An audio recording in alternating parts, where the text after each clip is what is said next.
Hi, I'm Faith. For most of my 30 years, I believed family came before everything else. My husband Drew and I had built what I thought was a rock-solid marriage over 5 years, and my younger sister Vanessa had always been my closest confidant since childhood. That's what made the betrayal all the more devastating. "You've outdone yourself with these appetizers," my mother gushed, helping herself to another stuffed mushroom. "Your cooking skills have certainly improved since you got married." I smiled, arranging the last of the birthday candles on my cake. "Drew's been teaching me. Speaking of which, has anyone seen him? He disappeared right after helping me set the table." My father checked his watch. "Probably making a last-minute gift run. You know how he is, always cutting things close." "That would be typical Drew," I laughed, though something in my stomach tightened. He'd been cutting things close a lot lately, disappearing for hours with vague explanations. My best friend Olivia caught my eye from across the kitchen. "Need any help? You seem tense." "Just birthday jitters. 30 feels significant somehow." "It's just a number," she said, squeezing my shoulder. "Though I'm surprised Vanessa isn't here yet. She's usually the first to arrive for free food. She texted she has big news to share. Probably another promotion." I rolled my eyes affectionately. "You know how she loves to make an entrance." As if summoned, the doorbell rang. My father answered, and I heard Vanessa's familiar laugh, followed by Drew's deeper one. They entered together, cheeks flushed from the autumn chill, or something else I couldn't yet recognize. "Sorry we're late," Drew said, kissing my cheek. "Ran into Vanessa in the parking lot." Vanessa hugged me tightly. "Happy birthday, sis. Ready for your big surprise?"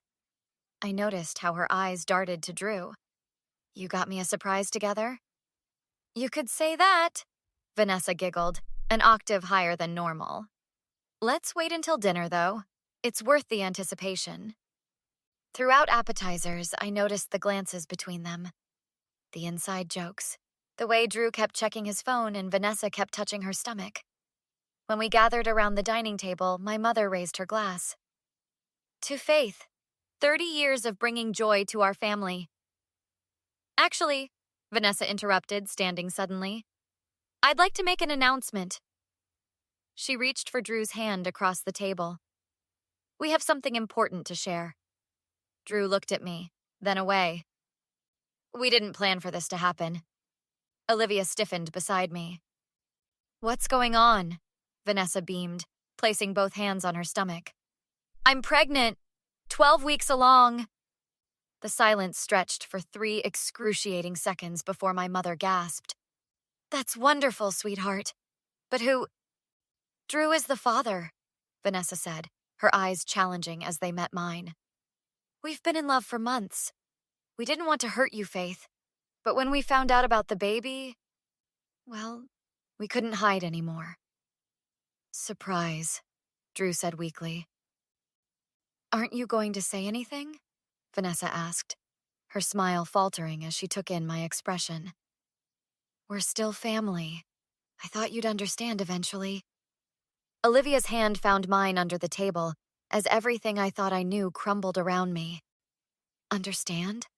I finally managed, my voice surprisingly steady. "You want me to understand that my sister and husband are having a baby together? At my birthday dinner?" "We thought it would be easier with everyone here," Drew started. "To support you," Vanessa finished. I stared at their expectant faces, waiting for my blessing, my forgiveness, my smile. "Easier for who?" I whispered, as Olivia leaned close to my ear. "Don't give them what they want," she murmured. "This isn't about you at all." "They've been seeing each other since your anniversary trip," Olivia said, pouring more wine into my glass. 3 days had passed since my birthday dinner, and I'd moved temporarily into her guest room. "Remember when Drew stayed behind because of work?" "That was 6 months ago," I said, my voice hollow. "How do you know?" "James saw them at that bistro downtown," she replied, referring to her husband. "He thought Drew was having a business lunch until he saw them, kissing. He confronted Drew, who swore it was a one-time mistake and begged him not to tell you." "And James agreed?" I felt another betrayal sting. "He regrets it now. He thought Drew would end it and confess himself. She hesitated. There's more. I called your cousin Rachel. My phone buzzed, Rachel's name flashing on the screen. I answered immediately. I should have told you months ago, Rachel said without preamble. Vanessa brought Drew to the family reunion in July, when you were at that conference. They weren't even trying to hide it. Your mom saw them too. My mother knew? The room seemed to tilt. Everyone was hoping it was just a phase. Your mom thought involving you would only hurt you if it ended naturally. I ended the call, hands shaking. My entire family knew and decided to protect me by lying. Not everyone, Olivia reminded me. Your dad looked ready to murder Drew at dinner. Later that afternoon, my mother arrived uninvited, wringing her hands in Olivia's living room. You need to come home, Faith. We can work through this as a family. Like you worked through hiding their affair from me? She flinched. I made a mistake, but Vanessa's pregnant now. That baby is your niece or nephew.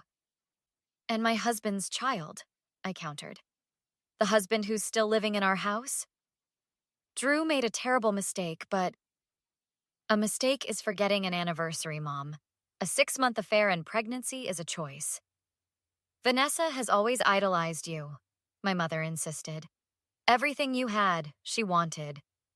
So that makes it acceptable to take my husband? Of course not, but... There is no but. They betrayed me, and you helped them. My phone buzzed with a text from my colleague Michael, a family law attorney. Got the documents ready. Meeting tomorrow at 2 p.m.? I confirmed the appointment as my mother continued pleading. What are you planning, Faith? She asked, noticing my expression shift. I'm planning to protect myself since clearly nobody else will. After she left, my father called. Unlike my mother, he was furious. I've thrown Drew's things onto the lawn, he growled. Changed the locks, too. Dad, that could complicate the divorce proceedings. Divorce? Good. He doesn't deserve a second chance. What about Vanessa? I asked carefully. A heavy silence. She's my daughter, too. But what she did? I told her she made her choice, and it wasn't family. I need information, Dad. Bank statements, phone records, anything that shows when this started. Already on it.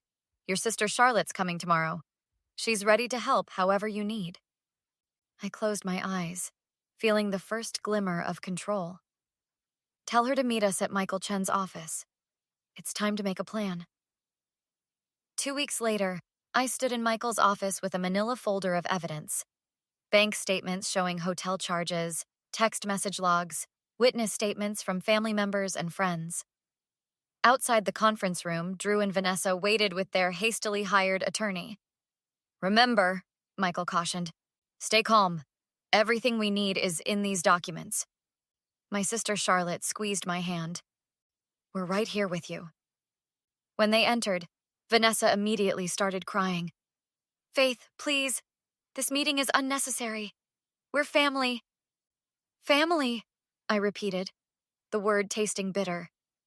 Is that what you called us when you were sleeping with my husband? Drew stepped forward. Faith, can we talk privately? Without the lawyers? Absolutely not, Charlotte interjected. This isn't about you, Drew snapped at her. Actually, it involves all of us, I said, opening the folder, since you used our joint account to fund your affair. Their lawyer, a nervous young man clutching a leather portfolio, cleared his throat. We're prepared to offer a generous settlement to avoid prolonged proceedings. Michael raised an eyebrow. Before discussing settlements, my client has questions that deserve answers.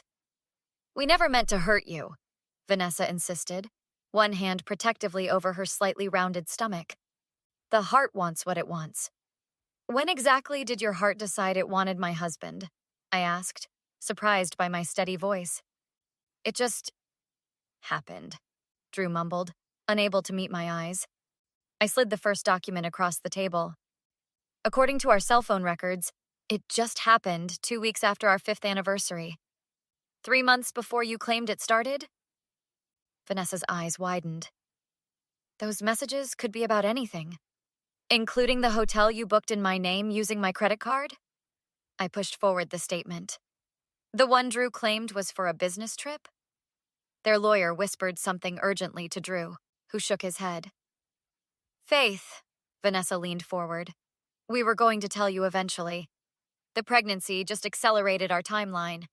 How considerate. I still care about you, Drew insisted. We both do. Is that why you depleted our savings account last month? I slid another statement across.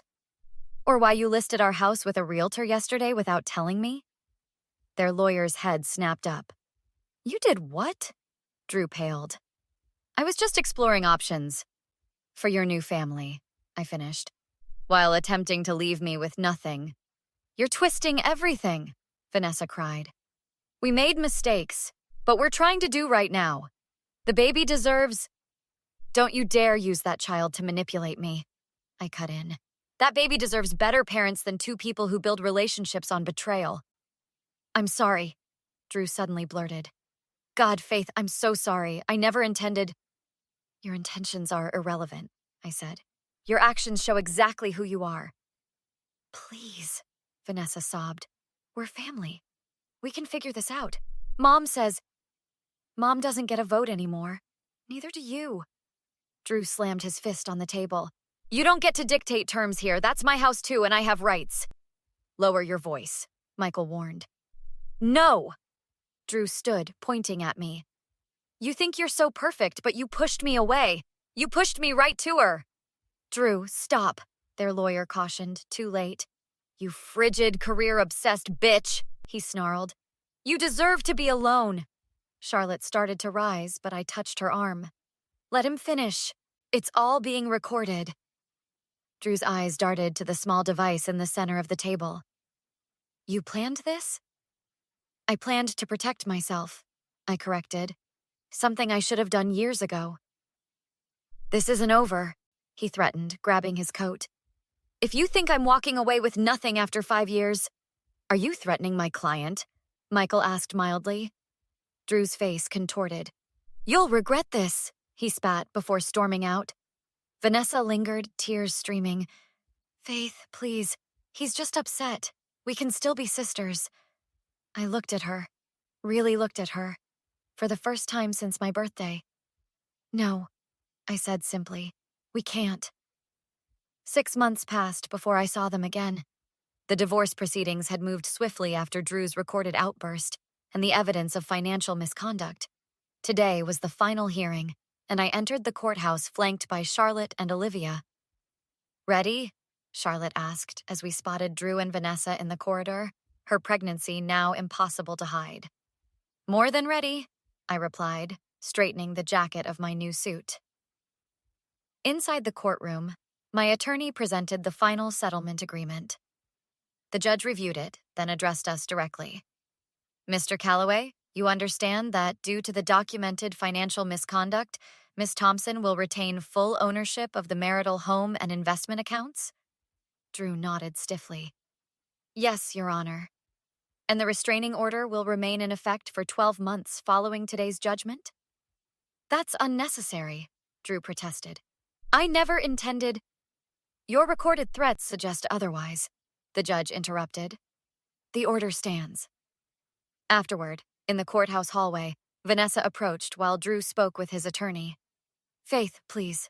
The baby's coming next month. Don't you want to be part of your niece's life? My life no longer includes either of you, I said quietly. You can't hate us forever, she insisted. Family is family. You're right about one thing, I conceded. I don't hate you anymore. That would require emotional investment I'm no longer willing to make. So that's it? 5 years of marriage, 30 years of sisterhood, just erased? You erased it, I corrected.